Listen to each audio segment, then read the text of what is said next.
Welcome बच्चों, welcome to Masterlogical Universe. Now, till now we have completed all the practice sets of chapter number 1 and now we'll solve in this video problem set. We'll start solving problem set. So this is question number 1. Question number 1 में क्या है? Choose correct alternative.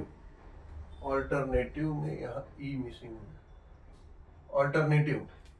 अच्छा, इसमें ऐसा है कि questions दिए हैं and they have given you the options, so we have to just solve them roughly and just answer whether which options are the correct answers. जैसे फर्स्ट क्वेश्चन में है, फर्स्ट सब क्वेश्चन है to draw graph of 4 equation दिया है 4x plus 5y is equals to 19. Find y when x is equals to 1. That means you don't have to solve everything with the graphical method. Graphical पे solve नहीं करना है, but अगर graph में अगर इसका लाइन बनाना है, अगर इस इक्वेशन का आपको लाइन अगर ग्राफ पे प्लॉट करना है, तो अगर अगर x is equal to 1 assume किया तो y क्या होगा, ऐसा क्वेश्चन हमसे किया है. तो so we will do rough work at the right hand side. Now for first one, sub question number 1, when x is equal to 1. ठीक है, जब x इज इक्वल टू 1 होगा तो इक्वेशन है 4x plus 5y is equal to 90. तो हमें क्या करना है, x इज इक्वल टू 1, तो सब्सटीट्यूट करना है x को 1 से एंड देन फाइंड करना है y. तो ये कैसे होगा, 4 इंटू 1, x सब्सटीट्यूट कर दिया, x इज इक्वल टू 1 है, हो गया plus 5y is equal to 19. Then this will becomes 4 plus 5y is equal to 19 and then 4 को वहां ले लो, 4 यहाँ आ जाएगा तो प्लस 4 है तो हो जाएगा -4. तो अभी हो जाएगा 5y is equal to 15 and then y is equal to, ये 5 को यहाँ ले लो तो हो जाएगा 15/5 and then y equals to 3. So this will be the answer, y is equals to 3. ठीक है, so B is the right option. ठीक है, अभी सब क्वेश्चन नंबर 2. सब क्वेश्चन 2 क्या बोल रहा है, for simultaneous equation in variable x and y dx is equals to 49, dy is equals to -63 and d is equals to 7. Then what is x? ठीक है, x हमें पूछा है और dx dy दिया है, d भी दिया है.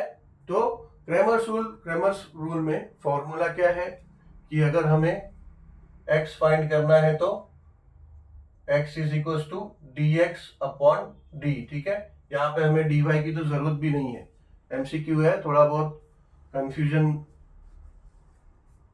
कंफ्यूज करते हैं. ठीक है, y की जरूरत ही नहीं है, तो dx अपॉन d क्या होता है 49 एंड d दिया है 7, तो ये हो जाएगा 7 1 जा एंड 7 7 जा, तो 7. तो x will be equals to 7. तो राइट ऑप्शन इज ए.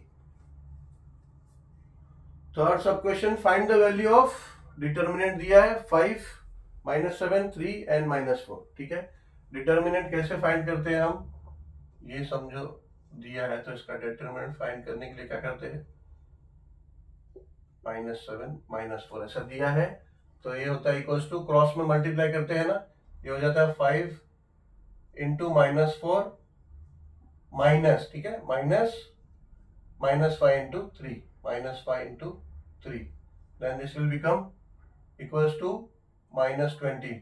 5 -4 जा -20 -5 3 जा -15. ठीक है, अब ये रह जाएगा -20, ये माइनस माइनस प्लस हो जाएगा तो हो जाएगा +15. देन -20 + 15 हो जाएगा -5. ठीक है, -20 + 15 -5 होगा, तो -5, कहीं गलती हुआ है, 20, ये -7 है, सॉरी, ये गलती हो गया, ये -7 है, we took as -5, this is -7, not -5. ये -7 है, तो ये हो जाएगा 5 इंटू -4 -7 इंटू 3, तो ये हो जाएगा -20 -21, ये जाएगा -20 minus minus plus +21 and then 21 minus 20 हो जाएगा 1, ठीक है। तो 1 will be the right option and that is D, so D is the right option.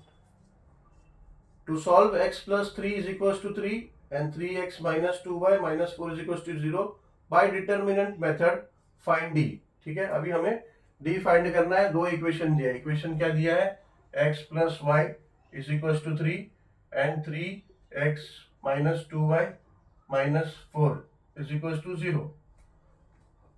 अगर हमें d फाइंड करना होता है तो उसमें क्या होता है, पहले तो इक्वेशन को अरेंज कर लो। सेकेंड इक्वेशन को, ये इक्वेशन 1 है, सेकेंड इक्वेशन ये है, ये हो जाएगा 3x माइनस 2y, ये 4 है माइनस 4, वहां ले लो तो ये हो जाएगा प्लस 4, ठीक है। तो अब ये c हो गया। अब इसमें कैसा होता है, कोएफिशिएंट x, जो x कोएफिशिएंट है वो a1 हो गया, ठीक है। इक्वेशन नंबर 2 में x का कोएफिशिएंट 3 है, a2 हो गया, एंड देन y का कोएफिशिएंट है ये b1 हो गया इक्वेशन 1 में, इक्वेशन 2 में ये b2 हो गया, एंड ये c1 और ये c2, ठीक है। ऐसा तो डी के लिए क्या फॉर्मूला है, डी का डिटरमिनेंट हम कैसे फाइंड करते हैं, हो जाता है a1 क्या है, 1 है यहाँ पे, a2 क्या है, a2 है हमारा 3, एंड b1 है 1, एंड b2 क्या है -2, b2 है -2। अब इसको क्रॉस में ऐसा मल्टीप्लाई करते हैं, क्रॉस में मल्टीप्लाई करेंगे तो हो जाएगा -2 into 1 -1 into 3 which will be equals to -2 -3, which will be -2 and -3 will be equals to -5. So -5, C is the option, -5. अब सब क्वेश्चन नंबर 5, सब क्वेश्चन नंबर 5 थोड़ा अच्छे से समझना पड़ेगा उसको, ठीक है।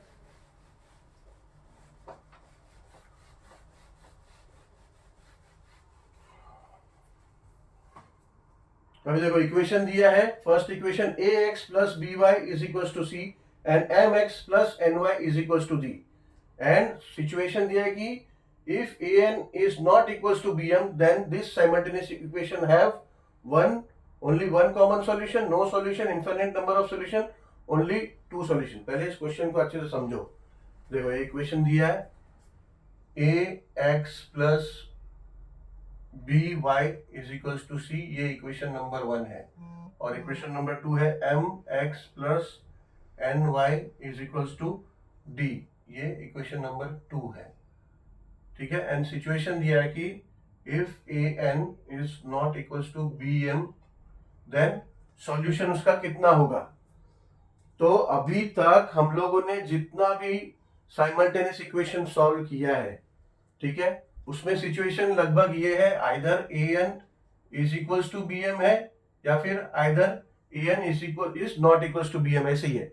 तो हमें सॉल्यूशन उसका एक ही मिला है, चाहे वो an इक्वल्स टू bm हो या एक वो an equal is not equals to bm हो, तो भी हमेशा सॉल्यूशन एक ही मिला है। यानी x जब आप देखोगे तो सबका आंसर हमें से ऑर्डर पेयर में x, y का एक ही वैल्यू मिला। ऐसा तो नहीं मिला किसी का आंसर हमको ऐसा मिला x इज इक्वल टू 1 आया या y इज इक्वल टू 2 आया या कुछ भी आया एग्जाम्पल, मगर ऐसा कोई आंसर नहीं मिला है कि x कैन बी -1 और +1, x कैन बी -2 और +2, y कैन बी -1 और -2, ऐसा तो कोई आंसर नहीं आया ना। ये देखो फॉर एग्जाम्पल अभी हम लोग देखो ऐसा इक्वेशन हमने सॉल्व किया है जहाँ पे x, एक इक्वेशन समझ लो x plus Y is equal to 2, एक इक्वेशन ऐसा है, ये इक्वेशन 1 है, और x minus Y is equal to 3, ऐसा कुछ इक्वेशन हमने। और साइमल्टेनियसली जब आप इसको सॉल्व करोगे तो क्या करोगे, सिंपली बाय एडिंग करोगे। बाय एडिंग आपने किया तो ये y एलिमिनेट हो गया, ये 2x हो गया इज इक्वल टू 5 हो गया, देन ये x इज इक्वल टू 5/2 हो गया। फिर बाद में आप क्या करोगे, x का वैल्यू डालोगे इस इक्वेशन में, आपको y मिल जाएगा, ठीक है। लेकिन ऐसा आंसर तो नहीं है कि पॉसिबिलिटीज उसमें और भी हो गया कि आंसर सॉल्यूशन और भी कुछ मिल रहा है उसको, ऐसा कोई पॉसिबिलिटी तो नहीं आ रहा, एक ही पॉसिबिलिटी है। लेट्स से अभी देखो, अभी आप इसको कंपेयर करोगे तो इसमें सिचुएशन ऐसा है, a आपका 1 है, b आपका 1 है, m 1 है, n 1 है, ठीक है। इसको जब आप an इसमें जब an और bm को आप कंपेयर करोगे bm को लेट्स से, तो इसमें हो जाएगा a और ये n यानी 1 इंटू -1, ठीक है, और b इंटू m, अब b आपका हो गया इधर 1 इंटू m इंटू 1, तो ये हो गया 1 - 1 is equal to -1 and then 1 into 1 is equal to 1, ठीक है। यहां पे भी देखो सिचुएशन क्या आया, an is not equal to bm, ऐसी a1 is not equal to bm, ये -1 है और ये 1 है, तो this is not equation, this is not equal, but still you got the solution 1, अगर इक्वल हो तो भी, ठीक है। ये तो समझो इसका अपना कंफर्म हो गया कि नॉट इक्वल है तो सॉल्यूशन 1 ही आएगा, ओनली 1 सॉल्यूशन ही आएगा। बट लेट्स से हम एक सिचुएशन ऐसा लेते हैं जहां पे an is equal to bm करें, तो इस केस में क्या होगा, ये जो x प्लस वाई, ये x प्लस वाई ले लिया, इसमें भी आप देखोगे कोएफिशिएंट ये भी 1 1 1 1 1, चारों कोएफिशिएंट एक ही है, ठीक है, तो 1 1, अभी आप करोगे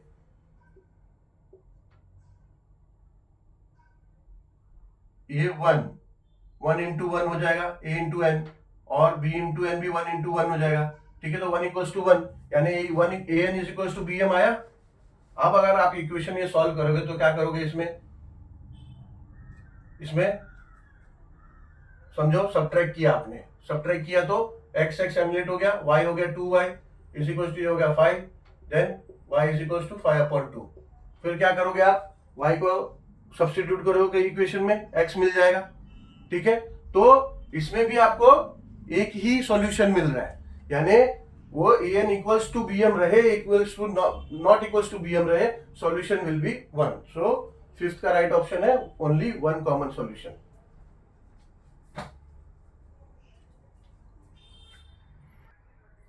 question number 2, complete the table to draw the graph of, equation दिया है 2x - 6y is equal to 3, यानी टेबल हमें कंप्लीट करना है ग्राफ ड्रॉ करने के लिए, पर ग्राफ ड्रॉ करना नहीं है। लेट्स से अगर ग्राफ ड्रॉ करना है तो टेबल कंप्लीट कैसे करोगे, इसमें ऐसा है, ठीक है। तो इसमें सिचुएशन दिया है, पहले कोऑर्डिनेट्स के लिए x दिया है, y we have to find out and then order pair find करना है, और यहाँ पे सेकंड में y दिया है तो x हमें फाइंड आउट करना है, देन ऑर्डर पेयर मिल जाएगा हमारा x, y। तो इसको सॉल्व करते हैं, लाइक दो सिचुएशन दिया है, फर्स्ट सिचुएशन में 2x - 6y is equals to 3 when x is equals to -5, यानी फर्स्ट सिचुएशन में जब x is equals to -5 दिया है तब y क्या आएगा वो फाइंड आउट करना है, एंड देन सेकंड कंडीशन में when y is equals to 0, तो इस सिचुएशन में लेट्स से सब्स्टिट्यूट करेंगे x का वैल्यू, तो हो जाएगा -5 - 6y is equals to 3, हो जाएगा -10 - 6y is equals to 3, therefore ये -10 को यहाँ वहां ले लेंगे तो हो जाएगा -6y इज इक्वल्स टू, ये यहाँ पे आएगा तो -10 है, हो जाएगा +10, and then -6y is equals to हो जाएगा 13, एंड देन ये -6 यहाँ ले लो तो हो जाएगा y is equals to 13/-6, let's say -13/6, ये हो जाएगा हमारा y -13/6, ये हो जाएगा हमारा ऑर्डर पेयर हो जाएगा -5, -13/6, ठीक है। Now second situation when y is equals to 0, ठीक है, इक्वेशन दिया है 2x - 6y is equals to 3, therefore substitute कर दो y को, -6 इंटू 0 इज इक्वल्स टू 3, तो हो जाएगा 2x, 6 इंटू 0 हो जाएगा 0, ठीक है, तो हो जाएगा -0 is equals to 6, 2x - 0 will be 2x is equals to 3, therefore x will be equals to 2 को यहाँ ले लो, हो जाएगा 3/2, ठीक है, तो x आपका हो जाता है 3/2, y क्या है 0, तो ऑर्डर पेयर हो जाता है आपका 3/2, 0, यस, ठीक है।